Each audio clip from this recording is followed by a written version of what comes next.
আসসালামু আলাইকুম। আজকে বিবির পুকুর পাড়ে একটি দুর্ঘটনা ঘটেছে। একটি কুকুরের বাচ্চার গায়ের উপর থেকে একটি প্রাইভেট কার যায়। বাচ্চাটি বালির উপরে শুয়েছিল, তার পাশ থেকে একটি প্রাইভেট কার চালিয়ে যায়। তো সাথে সাথে ওর মুখে লেগে যায় চাকা।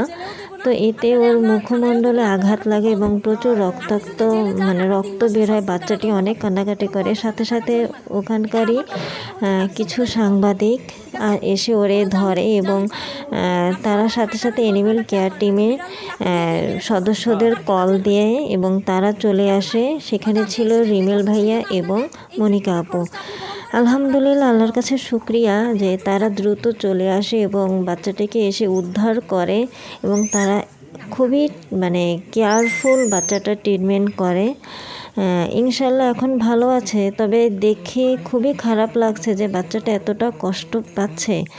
সবার কাছে অনুরোধ, রাস্তায় আমরা যারা চলাফেরা করি এবং যারা গাড়ি চালাই তারা খুব সতর্কভাবে গাড়ি চালাবেন, কারণ আপনার গাড়ির নিচে কিন্তু যে কোনো একটি বোবা প্রাণী শুয়ে থাকতে পারে, সেটা হোক কুকুর, বিড়াল বা হাঁস মুরগি, যাই হোক। আমরা অবশ্যই সাবধানে গাড়ি চালাবো এবং গাড়িটি চালু করার পূর্বে আমরা দেখে নেব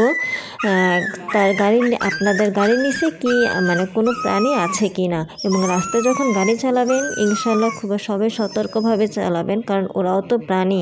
ওরা হয়তো মুখে বলতে পারে না, কিন্তু ওদেরও জীবন আছে, আল্লাহ ওদেরও জীবন দিয়েছে। সবাই এই সকল বাচ্চাদের প্রতি একটু টেক কেয়ার হবেন এবং সবাই দোয়া করবেন আল্লাহ যেন এই বাচ্চাটিকে সুস্থ করে দেয় দ্রুত। আবারও ধন্যবাদ জানাচ্ছি অ্যানিমেল কেয়ার টিমকে। এবং আমি এর আগে কয়েকবারই তাদের দিয়ে অনেক বাচ্চাদেরই ট্রিটমেন্ট করিয়েছি। আলহামদুলিল্লাহ, তারা খুব দ্রুত কাজ করে, চলে আসে এবং খুব যত্ন সহকারে কাজ করে। ধন্যবাদ সবাইকে। ভালো থাকবেন এবং মিস্টিস ফ্যামিলির সাথে থাকবেন। আল্লাহ হাফেজ।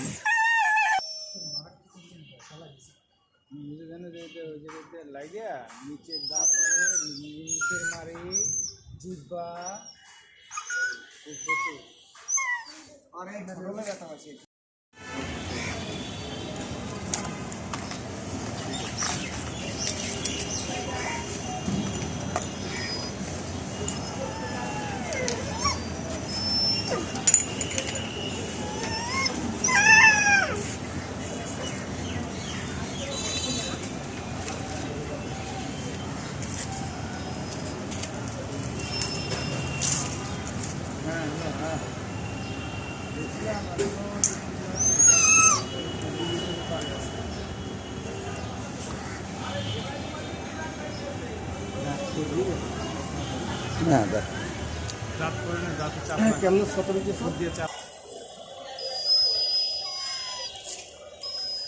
অনেক ইসের দিন ঠিক করছো জীবনে মনে হয় কেমন শেষ আমি উল্টা আরো বাড়া দিয়ে দিতে পারবো। আমিও তো এসব কথা পাওয়া যাবে।